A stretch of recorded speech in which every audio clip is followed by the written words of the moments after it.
back here, 10 Ounce Fight Club. It's What's your boy up, James and Elia. What's up, guys? How's it going? We are going to be breaking down some fights for you, some matchups, some UFC news. We're going to go over UFC 290 and what's next for those fighters after these matchups. And we're going to look at the light heavyweight division and the mess that it currently is. Yeah, definitely. Yeah, yours truly over here, James. Lucky enough to attend UFC 290, historic card for the year. Yeah, you know what?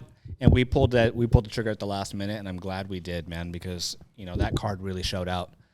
Yeah, it was great. On paper, like you think that these cards like might fall short of what they would be, but this one definitely like showed out, man. It was really good. All the fights on this card. Yeah, it was one of those days where I was like, man, I hope Dana's feeling generous because everyone should get a bonus. This is the best fight week I've ever been to. Yeah, there was I think there was like 3 or 4 fights that went to decision or something like that. There was a lot of finishes on this card. Dude, and the ones that did were great. You didn't want them to stop. The Dan Hooker and Jalen Turner, Moreno and Pantoja, they were fantastic. Awesome. Yeah, awesome night if you're a fight fan. Let's talk about the retirement, the legend, Robbie Lawler, man. Dude, when he was just swinging those uppercuts, and then when you just saw Price go down like a sack of bricks, man, and the pop in the arena was fantastic. It was. Oh yeah, dude. I was glad we were there for that, and then they had the montage afterwards, and that's just awesome. Showing Robbie Lawler's emotion. Yeah, and Lawler getting to retire a way that very few get to retire on top with a knockout win. Yeah, I don't think I've ever seen that in recent history, but. Yeah, that was an awesome moment right there. Yeah. And it was no gimme fight there with Nico Price. It's not like they just gave him a can. Yeah, and Nico Price, he's a tough son of a bitch. So, it was a good fight for Robbie, good victory. And, congratulations on the retirement there. Then we had the opener, Bo Nickel, the prospect of the year, the prospect of the century maybe, gets Val Woodburn. Val Woodburn stepping in on short notice, but still, took on a big task with Bo Nickel, man. He just keeps on amazing people. Dude, fun fact, Robbie Lawler and Bo Nickel both knocked out their opponent 38 seconds in the first round. Yeah, Bo Nickel, everyone thinks he's a wrestler, but, man, he's got the hands, has the hands. He trains with Masvidal. He has a lot of great striking coaches over there at American Top Team. And, that's what's so overpowered about wrestling, especially him with his collegiate background is, like, he just has that in the back pocket. And then all he has to do is, like, focus on the hands, man. And, definitely been seeing that he's been focusing on getting some good, mitt work in and all that stuff. But, good stuff. And it sounds like Bo Nickel might want to fight Khamzat Chimaev at 185. He might want to be the one to welcome Boers into the middleweight division. How do you feel about that? How do you see that one going down? Dude, man, as much as I love Bo Nickel, I don't think you can't make that matchup right now. I mean, too early. I can see those two going at it for a title, definitely. But I think this is a little too early for Bo. Just Khamzat is, dude, savage, man. And I've always said it, like the wrestling you get and like you find like colleges here in the United States and stuff like that. It's different from the stuff you see over in Russia, with the sambo and then all the other stuff that they do with wrestling. It's just different, man. Poirier said on the Joe Rogan podcast when he was on there, he was saying wasn't that like Khabib was like stronger than him that he felt? It was just like his knowledge of where to put his weight and where to put the momentum of his body weight was the biggest thing to struggle with. And those I feel like those guys all know how to just bully people when it comes to wrestling and stuff like that. It's crazy. But how do you think the fight would go? I wonder if it would go the same way Kamaru Kobe 1 went. Oh, really? The first fight. You know what I mean? They hardly grapple at all and just throw down. Oh, yeah. And then you're just going to find out, you know what I mean, the hard way, who's winning that fight. Yeah. And I think Khamzat would win that fight. And I got to say that because Bo Nickel is only 5-0. He is a fantastic 5-0, but he's also only 5-0. Yeah. I need to see a little more from him at a higher level. And I know it's not his fault his opponent fell out. Which just it is what it is. Yeah, definitely. Where Khamzat's more proven. Yeah, definitely. Yeah, no, that was a great performance by Bo. I'm super excited to see his next fight. I don't know. Do you give him a top 15 opponent right now? I don't know. Yeah, I don't know if you do that yet. Just someone in the top 25, kind of maybe outside the top 15. Yeah, just another hot prospect, another hot young prospect. Yeah, another person that was calling out Bo Nickel was Alaskarov, Ikram. That would be another good fight, too. I mean, both like, Hamzat and Ikram, they have that same style. Yeah. Maybe, they might give it to Ikram more. Hamzat's like still kind of up there in the rankings. Maybe a matchup with Ikram might come sooner than it would come with like Hamzat. But yeah, I could see that. It'd be a good test for Hamzat's style. Yeah. So, yeah, a lot of exciting stuff coming from Bo Nickel. Definitely stay tuned. Keep a watch out for him because, let's not take away from Bo Nickel's fantastic performance. Good for him. Yeah. So, and then we have the return of the Hangman against one of my favorite fighters, Jalen Turner. And, I've close family member. He's a huge Dan Hooker fan, and he was just going off the walls. Okay, man, let me hit you with another fun fact on this one. So, Dan Hooker showed out, because we all had the Tarantula win in that fight. Oh, yeah. Dan Hooker showed his dog, and he put it on Jalen in that fight, man. Oh, yeah. He really showed out. International Fight Week, Las Vegas is where Dan Hooker shines. And let me tell you why. UFC 226, when DC knocked out Stipe in the first round. So we were there in person for that, that event. Dan the Hangman knocked out Gilbert Durinho Burns. Oh, wow. At 155. In that arena, International Fight Week, UFC 226. So I'm telling you, it's a lucky day. It's a lucky week for the Dan Hangman. Hooker. Yeah. Like we said, we all picked Turner to win this fight. Turner's just he's so dangerous, man. Right. The reach and just like how big he is at 155, and it kind of hurt him this week because you did miss the weight and stuff. But yeah, we all thought Jalen Turner was gonna win, but like Dan Hooker, man, he just showed that he still has that dog in him, man. And, we saw that with the Dustin Poirier fight. I mean, that was a war. And then everyone was saying, after that fight, Dan's no longer the same guy. He doesn't have the dog in him and all this stuff. He went down in weight, and usually when you go down in weight, you kind of lose some of your chin. Lost to Arnold Allen. But, ever since he's been back, he's put on some good wins. And then this win against Jalen Turner is, great win for him. And especially the way he did it. We not forget his sweet leg tats either. Oh, yeah. All tatted up. Yeah. New look for Dan Hooker, and I like it. Yeah. Super Saiyan Hooker is here to stay. So, yeah, congratulations to Dan Hooker. That was a good fight. Can't wait to see what's next for him for sure. But then we got one of the biggest upsets. We can't go out like that. Let's give the Hangman something. What do you got next for him? I know he's going to have a long recovery. Man, I don't know. Yeah, that's right. He's got that broken arm. Yeah, I mean, he might just have to wait and see who's hot. Either maybe like Beneil Dariush, maybe. Something like that. Maybe you could do 5 rounds of that, main event that somewhere. I don't think he's going to make a turnaround for Sydney. He's got way too much damage going on. But what about Fiziev? Ooh, that would be a good one too. Yeah, him versus Fiziev would be a good one too. And especially, they've trained. I think they've trained together too at Tiger Muay Thai. Yeah, that'd be fun. That would be a fun fight. Yeah, Fiziev is another great fighter to watch. So yeah, there's some good matchups for sure for Dan Hooker. All right. Congratulations to the Hangman, and let's move. Ooh, god damn it! This is a tough one, guys. Yep. This is a tough one for us because we're big Robert Whittaker fans, and yeah. Did anybody in the audience pick Drakus to win this fight going into this? Yeah. Go ahead, by show of hands. Yeah. This was a pretty big upset. I really thought Whittaker was just gonna steamroll him, and I've watched a couple of breakdowns and stuff like that. I've rewatched the fight, and a lot of people were saying Whittaker was like doing a lot of head hunting. And after watching the fight, I could definitely see that.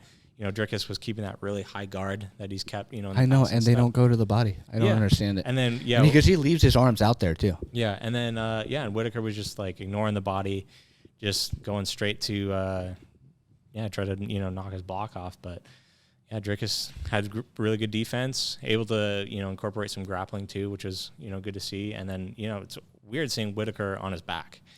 Yeah. Because and Whittaker has really good jiu-jitsu too, but even the stuff that Duplessis was threatening him with, you could see Whittaker scramble and stuff like that. And I'm like Whittaker's supposed to have better jiu-jitsu than Duplessis, but I see that Whittaker gets, got panicked a little bit, had to change positions, had to scramble a little bit because Duplessis was looking for the neck when he was on top. So, but yeah, and then the second round came, man, and dude, DDP has that big brother style of fighting. If you reference the Darren Till fight, yeah, definitely. He was just doing whatever he could to get on him and hit him. Oh yeah. Oh, what a fight! But yeah, no, it was definitely we're kind of a little bit the whole world had to eat some crow and sleep on a man who is 20-2 now.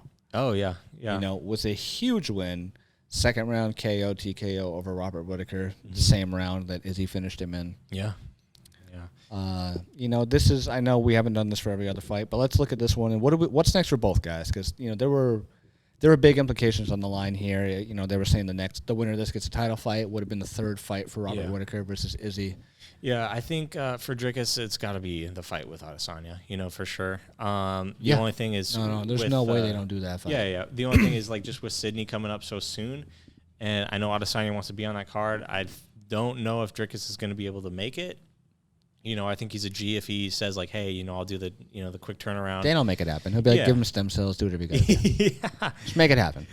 So I could even see, maybe Sean Strickland stepping in on that card. card. Hey, USADA. Give him the Conor McGregor December treatment or whatever. Yeah. Be cool. Yeah, but, I would love...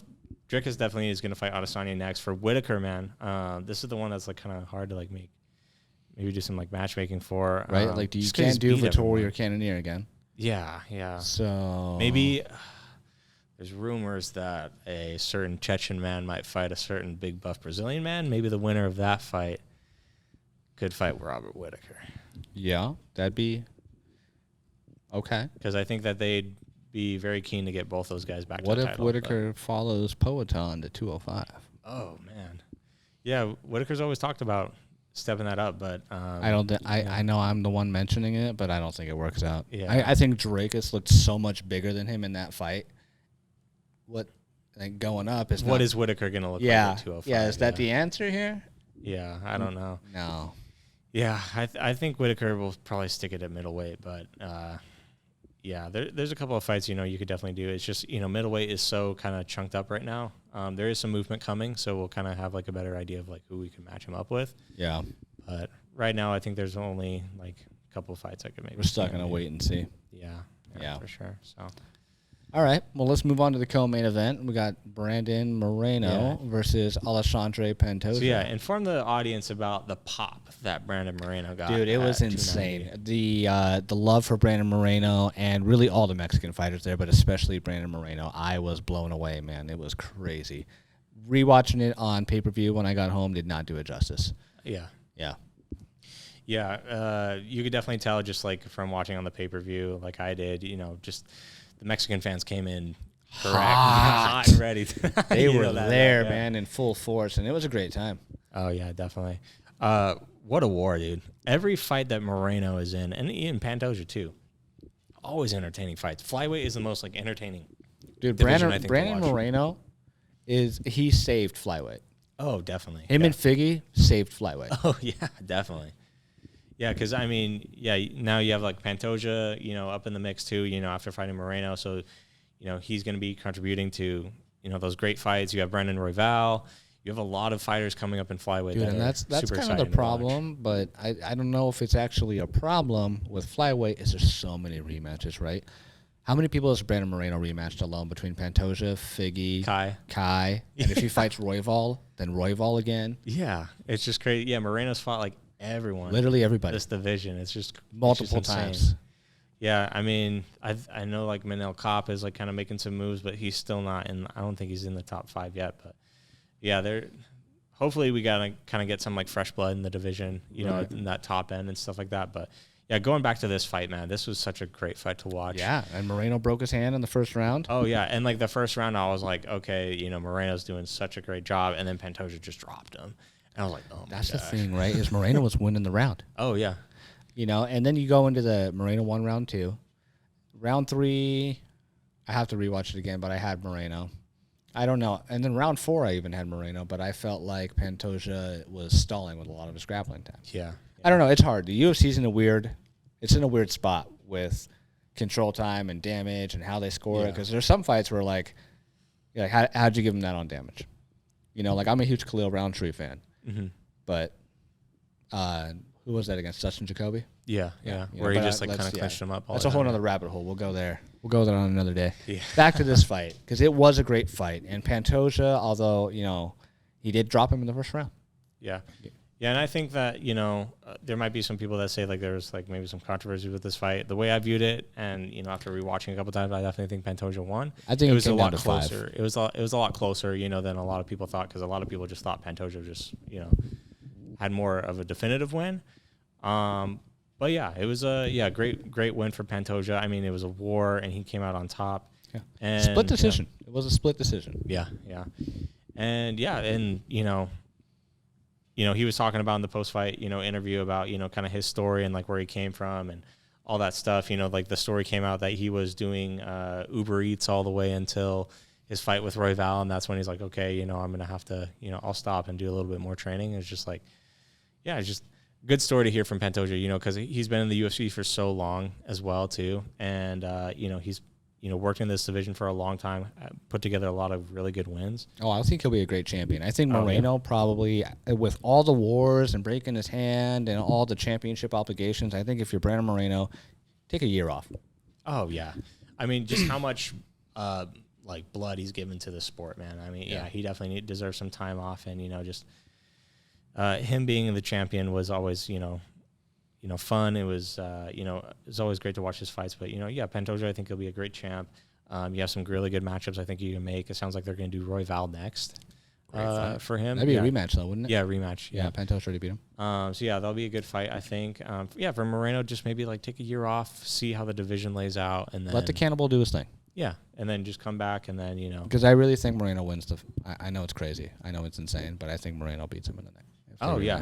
If they do the trilogy fight, I definitely think Moreno could, because Moreno, he always improves, after all of his fights and stuff like that. So, it's he adjusts well in the fight. Yeah.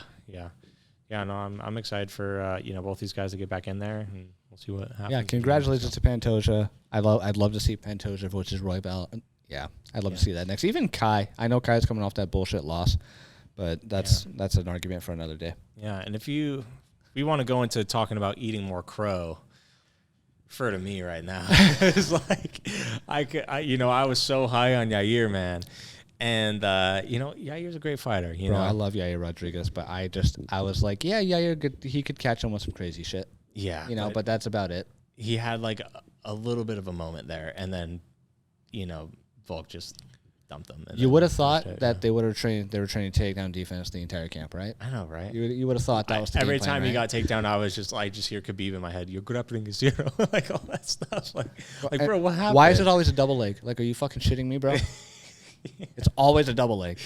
And, if you get caught with a cheeky single leg, or you just get overpowered in high crotch or some shit, okay, whatever. Yeah. But it's always a double leg. Yeah. Every time.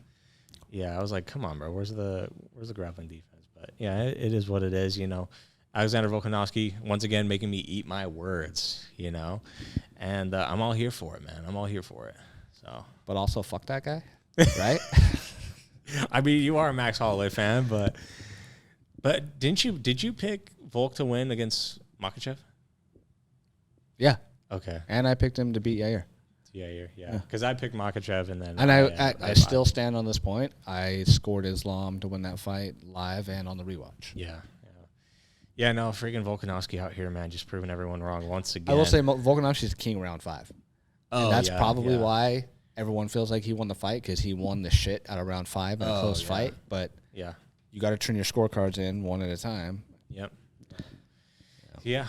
What do you do with these guys, man? I mean, obviously you give Volk the rematch with Islam. Oh, yeah, that's the clear answer here. Unless I know he said he needed to get surgery on his hand, so if he needs to do that and they can't make Abu Dhabi happen in time, because I don't think you try to force it. You know what I mean? Because I don't know, but Volk is a beast. He is, he's going to do what he's going to do. Yeah. I bet they do it. I bet they do Abu Dhabi and they do the rematch there. Yeah, I'm good with that matchup too. How about with Yair? Is Cater booked yet? Maybe you do a fight with Calvin Cater. I don't know. I don't know what Calvin Cater's doing. I think that would be good.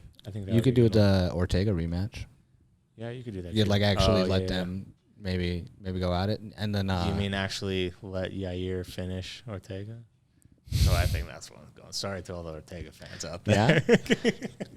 Well, I mean, there's Arnold Allen. Oh, but I like your idea of Allen and Taporia. I think that fight. Let's get that I think that fight's fireworks. Let's get that fight done. Because I think I'd love to watch those two just step into a cage with MMA gloves on and no shoes and just box the shit out of each other. Because that's exactly what they do. Yeah, and with Volk, wanting to fight Makhachev, let's just make that happen. Let's make freaking,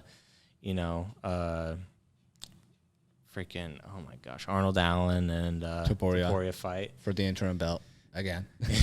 Yeah, how many times is there gonna be interim belt in featherweight? Featherweight's going to be the king of the interim belts. Yeah, so yeah, no, that was a great card, man. I was very jealous that you got to attend that one, but man, it was good. But I'm excited for you in UFC 291. But we'll get to that one in the next episode. Yeah, what we got next year? So we got to talk about Jamahal Hill. Ah, dude, Sweet dreams, my friend. And I love Jamahal Hill. What a crush. And I love that basketball game in the show and Schmo. And I hope Schmo's not catching too much heat for this. I hope Schmo and DC I hope he's not catching any heat for this because I love that they did that with the basketball game. Yeah, that was fun. Yeah, dude, I was so crushed when I heard this because I'm such a big Jamahal Hill fan. I've watched him since Contender Series. Every single fight that he's had in the UFC, I've been a big fan of him. Yeah, let's go. And yeah, dude, Jamahal Hill, like, he's always like fun to watch because like he just wants to freaking knock the guy out, you know. And his finishes over Walker, his fight with Teixeira, where everyone was like, oh, Teixeira's gonna make a good account of himself. Bro, he's got Jamahal Hill just little fucking magnets in his hands that just find people's chins. Oh yeah, definitely, dude. And yeah, his punch path is crazy. Oh yeah. If you watch it, if you just like slow it down and do like a line of the path of his strikes, you're like, what the? Yeah, it's crazy how good his striking is, man. And I was so excited to see him fight Yuri because I think that he could have like knocked out Yuri. Oh, dude, those head kicks he was landing on Glover because Yuri fights with his hands lower than Poatan does. Yeah, he's like, yeah, that's literally Yuri. Fires from the hip. Yeah, I totally see him just ducking into one of those head kicks. DC. Oh style. yeah. Yeah, and we've seen Yuri get hit in the past and stuff like that by dude, Reyes was piecing him up. Yeah, with Reyes, and that's the thing. Like if Jamahal Hill like touches him with those shots, man, I think he's have Jamal and Reyes fought. No, that would be a fun fight, dude. That'd be a fun fight. Let's give Reyes a break, man. I know, but it'd be a fun fight. Just pay him real well. Yeah. Give him that big payday, bro. He's earned it. Yeah, no, it stinks, man, that happened. It sounds like Yuri is going to be still fighting, for the title. Yeah. I was super. They should have just at least an interim champion. Do an interim champion. Dude, I was so hyped because as soon as I heard Jamal, vacate the title, and big ups to him for doing that. That's such a gangster move. We saw Yuri do that, but Jamal taking the same path. That's such a cool move. But yeah, man, I really was kind of hoping they did Pereira versus Jan for an interim or just for the title, man. Just like they did with Teixeira and Jamal. Well, they had to, right? Yeah, they had to save the light heavyweight division because Jan and Ankalaev put on a shit show. Yeah, I was there for that one. Yeah, it was another one of those ones where I took a chance. I was like, let's go last minute. I was like, fuck it, let's just go. And we went. And I was like, oh my God, this is horrible. The Patty fight. Oh, yeah, dude. Yeah. That one was. So that's why I'm really, really glad this time it paid off. Yeah. I was kind of hoping for that title fight to be made between those two. But, it sounds like it's going to be number one contender, on that fight. And then they're going to fight Yuri later this year. Maybe they throw Yuri on, I don't know, maybe MSG. No, because I think they're doing the Jones and Stipe fight on December. Yeah, December. Or September. What are they doing in September? I don't know. Abu Dhabi is what, October? Yeah. And then MSG September. September is Sydney. Oh. August is what's O'Malley. going on? O'Malley. At Boston. And then Zhang and Lemos. Yeah. So yeah, maybe they do it on. And we got Rob, Cejudo, and Cheeto too. That would have been a great fight. Yeah. It's probably going to be November or December. Yeah. If that fight goes down, I would say December. They linked that one up. But yeah, no. Hopefully we get another champion back up there, and maybe they defend the title one or two times. This division has been cursed ever since Jones left, man. But I'm all for it. I love all these fighters in light heavyweight. My boy Alex Pereira in there, Jamahal Hill. I love Yuri. It's fun time. Who's your light heavyweight champion? End of the year. End of 23. End of the year, boy. Man. It's gonna shit, dude. This is so hard to pick, man. I think it's gonna be Yuri. Yeah. I think it's gonna be Yuri somehow. Yeah. And who do you see him fighting? I fucking hope it's Poatan. I hope it's Pereira too, man. So I just want to watch two big guys just firing from the hip. Yeah, dude. Like rock'em sock'ems until someone goes down. Yeah, and I don't know. It's either gonna be Pereira or Yuri. I would say. That's the thing, though, right? Is he, Poton's got his hands down here, and Jan's got them heavy hands. Yeah. I mean, That's the thing I'm worried about, dude. Yeah. I'm gonna be so intense. You think Izzy's got a big right hand? Yeah. Yeah. Well. Yeah. Remember when he knocked out Luke Rockhold? I know. That was bad. Yeah, that was bad, dude. Yeah, That the was Polish bad. power. Yeah, people forgot about the Polish power, because of the Ankalaev fight and stuff like that. But that stuff's Or when he it's still broke there. Ray's nose, dude. Oh, dude, that was so bad. Yeah. Oh man. Yeah. Was No. rough. Yeah. Hopefully, we kind of get some movement here in the light heavyweight division. Get some stuff set in stone. I'm excited for it though. Yeah, but Poton might land that big head kick, and then Jan's taking a snooze. Yeah. Or the left hand could sneak through somehow, but. Or those knees, dude. Good God. Oh yeah. The thing that I'm excited to see is the leg kicks. Both guys have nasty leg kicks. It's gonna be like Gaethje and Barboza. Yeah, but Just till someone goes down. And both guys check him too. I just think Jan's going to be able to check him better. But it's interesting if you watch the slow-mo video about how Alex sets up his leg kicks. He almost brings it out to the side like he's throwing a front kick, and then it just comes and hits the side of the shin, and that's why it's so hard to check. The side of his leg. It's so hard to check him. Yeah. But they're so nasty. But I'm excited for it, man. Can't wait for that card. But yeah, is there anything else we want to cover this episode? We went over a lot of stuff, but yeah, we covered quite a bit there. I think we can go out on the light heavyweight division. And last thing I'm going to say is I hope Corey, we just got that breaking news today. I hope Corey Sandhagen gets a new opponent. I hope they get him something big. Maybe, I don't know what's going on with Marab, but I think everyone else is booked up. Yeah, we definitely need to get Corey a fight. Hopefully, I would like to see Marab. Hopefully they make something happen there soon. But sucks for Umar, sucks for Sandhagen. So. All right, we're out.